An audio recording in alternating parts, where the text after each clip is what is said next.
Good morning, students. This is Sai sir with your SST classes. Students, today our topic is which dates. It's our first chapter. और first chapter how, when and where, कैसे, कब और कहाँ. तो इसकी 2 classes हो गई हैं. आज थर्ड क्लास है इसकी. विच डेट्स, कौन सी तारीख. क्योंकि हम ये पढ़ रहे थे कि इतिहास को हम कैसे उन्होंने किस तरह से लिखा है, हम कैसे लिख सकते हैं. तो which date,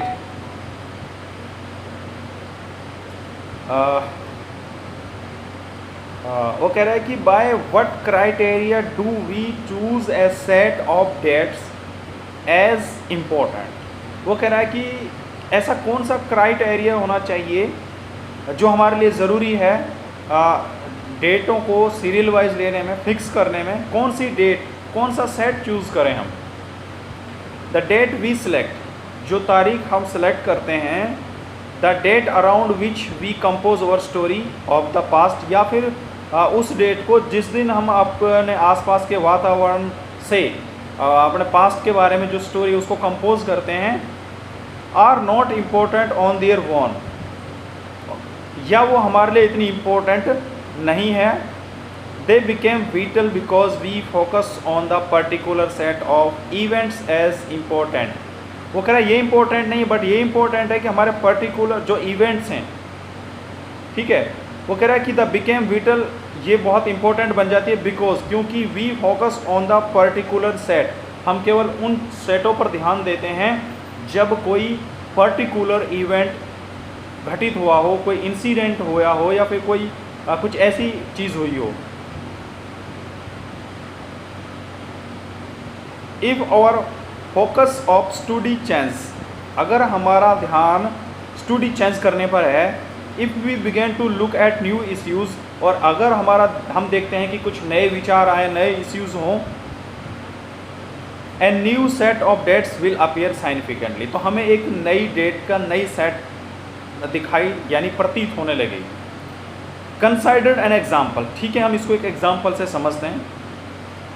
in the histories written by British historian in India, इतिहास जो भारत के अंदर अंग्रेज़ इतिहासकारों ने लिखा था.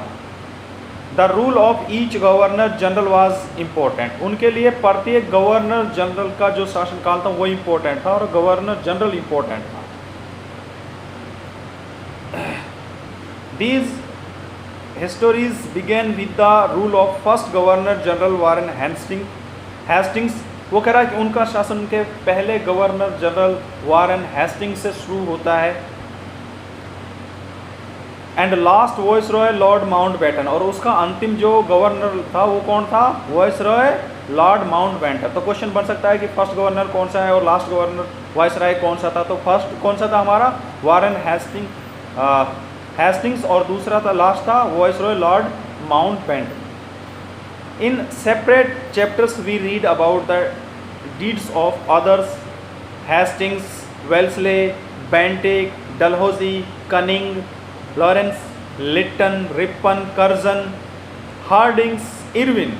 वो कह रहा कि हम अलग अलग चैप्टर इन सब के बारे में पढ़ेंगे. इतने ये सारे गवर्नर जनरल थे, Lord Mountbatten, cunning, Curzon, Irwin, Dalhousie, Bentinck, ये सारे जो थे गवर्नर जनरल थे.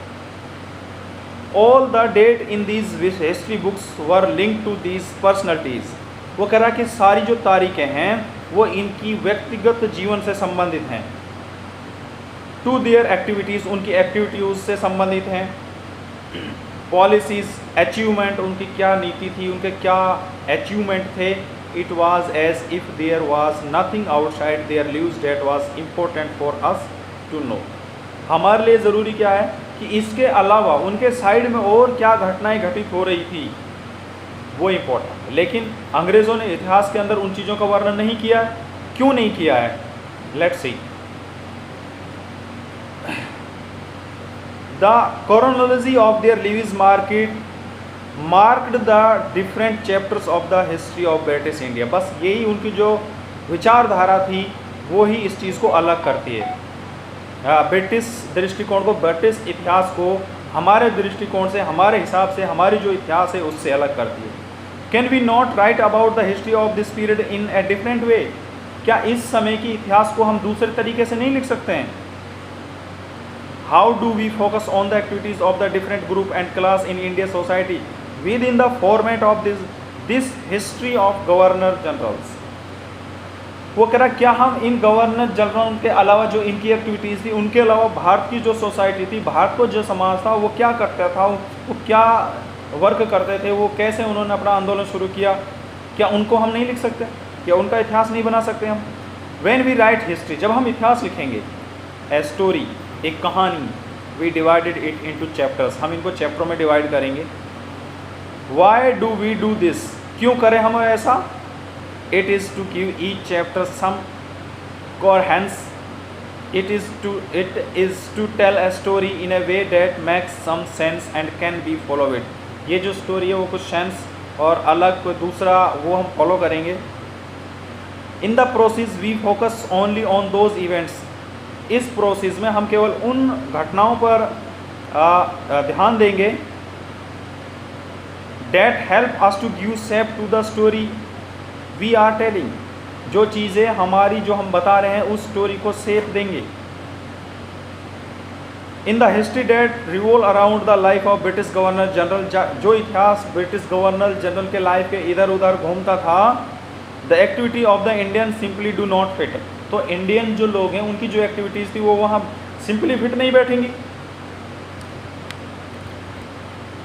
क्योंकि उनके पास दूसरी चीज़ों के लिए टाइम ही नहीं था, वो तो अपने लोगों के लिए इतिहास बनाते थे। What Indian simply do not fit, they have no space, उनके लिए कोई जगह नहीं थी।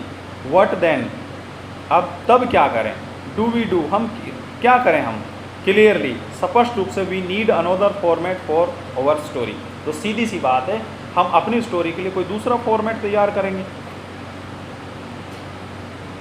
This should mean that the old dates will no longer have the significance the early had. वो कह रहा है कि सीधी बात, इसका मतलब ये है कि जो अब जो डेट हैं उनके हिसाब से जो पुरानी है उनकी कोई इंपॉर्टेंस नहीं है। A new set of date will became more important, और तारीखों का जो एक नया सेट है वो ज़्यादा इम्पोर्टेंट होगा कंपेयर देन जो पास्ट की हैं, फॉर अस टू नो, उनके बारे में जानना। तो हाउ डू वी पैराडाइज, ये जो हम नेक्स्ट चैप्टर में पढ़ेंगे। तो आज के लिए इस वीडियो में इतना ही। कल जो है tomorrow we will meet on the Zoom app. So every student, I think every student should be connected on Zoom app for next day. So thank you for your kind attentions.